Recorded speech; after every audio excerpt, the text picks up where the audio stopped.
Hello, everyone. This is Sports Freak from the D, and let's get right down to it. And let's start talking. Let's talk real ball. Okay, fun weekend that just got done. Week 11 in college football. There weren't really that many surprises. In fact, there were a couple of uh, upset watches that I had out there that I think I won two of them and I tied the other one. Let's start with talking about Alabama. Alabama turns around and they just beat the heck out of people. But they have shown a little bit more vulnerability just because if Tua gets hurt, they only have a freshman backing him up right now. Uh, their backup is hurt, and all. By the way, all the only thing that backup has done is taken him to two championship games. Hmm, interesting. But anyway, they're supposed to be in their weakest time of the year, yet they have two back-to-back shutouts. Kind of tells you which way they're going. And the other one is Clemson. Clemson was giving 20 points to Boston College. If I'm not mistaken, Boston College beat him about a year or two ago. So I was calling not so much for an upset, but I was 20 points to Boston College was a little bit too much for me. And sure enough, they did win it by 20 points. So we kind of pushed on that one. The pleasant surprise was Florida's comeback over South Carolina. Let me tell you, I would say three quarters of that game, and it was Carolina up and down. They were beating Florida pretty good. They looked like the better team, but give it to Florida. They didn't give it. They didn't give it up. They came back at the swamp. They protected their territory. So I give them all the credit in the world. They're back in the hunt for New Year's Eve Bowl or New Year's Day Bowl, but they're going in the right directions. Penn State, Wisconsin. I call that the underachieving game. And sure enough, Penn State beat Wisconsin and boo-boo. Nobody cared. Ohio State, nonchalant victory over Michigan State, which is a little bit surprising. Michigan State has the quarterback hurt, so that hurt them offensively. Now comes the other one that I call an upset. Okay, Oklahoma was giving 18 points against Oklahoma State.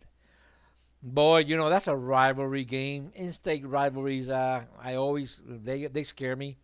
I got one coming next week, which is Florida State. Florida's the better team, I think, but it's a rivalry game. We've beaten them 5 years in a row, so you never know what happens. Plus, it's in Tallahassee. But anyway, back to Oklahoma State and Oklahoma. I knew that was 20 points, and sure enough, it was a one-point game, and I give Gundy all the credit in the world for going for the victory. But anyway, it's a great game. It was an absolutely fantastic game.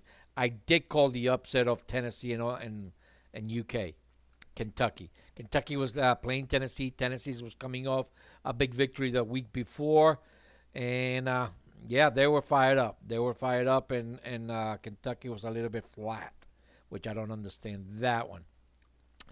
And Georgia finally put Auburn out of their misery. They beat it pretty a ho-hum game. Ba-ba, ho-hum. Mm-hmm.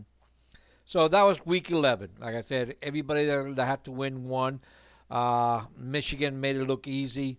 Notre Dame, unfortunately for us, made it look easy. By the way, Notre Dame was going with their backup quarterback. Let's not forget he was their starting quarterback last year and at the beginning of this year. So that's not a backup quarterback, okay? And they are that good. Michigan did what they had to do. They got a trap game this weekend, okay? And I'll tell you why. They are much better than Indiana. They should beat Indiana handily. But Indiana can score. And when you have a team that can score, they'll hang around to make headaches, okay? And if you don't be careful with them, watch out. That's why I call it a trap game. However, we have some other interesting games. Syracuse is playing Notre Dame. Now, this game is in Yankee Stadium, which is supposed to be Notre Dame's home field. Watch out. Syracuse is a very, very, very good team. They're one of the better teams in the ACC. Okay, that's one. Two, if I'm not mistaken, Yankee Stadium is in New York and Syracuse is in New York. Okay, so Notre Dame, you better be careful because you might be going into a trap. Okay, now Boston College is going to FSU. I don't want to say anything. I just don't want to say anything because my disappointment is just overflowing. Now, the other disappointment, two teams that have disappointed the heck out of me because they started off like gangbuster and then they just went in the crapper. The Miami Hurricanes and Virginia Tech Hokies. I shouldn't talk bad about them because they both beat the FSU. But, come on, guys, really?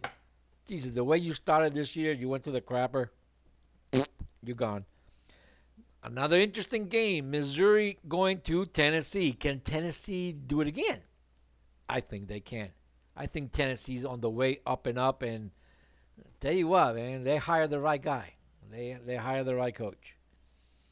West Virginia at Oklahoma State. West Virginia at Oklahoma State.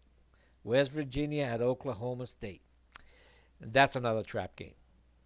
Oklahoma State's coming off that demoralizing victory, but West Virginia is visiting Oklahoma State. And then, to me, comes the most interesting game of all. Okay? Cincinnati visiting UCF. If UCF is going to stay undefeated, they're playing the best team out of that conference. So this is a good game. This is kind of like their prelude to the bowl game. This is like their league championship game. So I'm looking forward to that one. Okay, that's a very, very, very good game, and I'm looking forward to it. Okay, from what I saw this past weekend, I call a few games right. I call the FSU game. They had to play a perfect game, and Notre Dame had to make mistakes. Well, the mistakes came early and often by FSU, and I knew it could get ugly quickly, and it did. And you know, in respect to no disrespect to the FSU defense, but they play out there in the field. They're out there quarters of the game. So when you see those teams scoring a lot on FSU, it's not the defense, man. It really is not the defense. That offensive line from FSU, I've been saying it for the last 2 or 3 years. You guys got to get better. You're not going to make anything. You're not going to beat anybody. You're not going to beat the Sisters of the Blind with that offensive line. Okay? You just can't. No quarterback can throw from his butt. And Francois is just getting killed back there. So until we do something about that, and Mr. Taggart, if the seat's getting a little warm, I'm pretty sure Chief Osceola is burning it up. So anyway, baseball season is over. Now all the silly awards come out. Rookie of the Year, Manager of the Year, Managers of the Year, whatever it may be.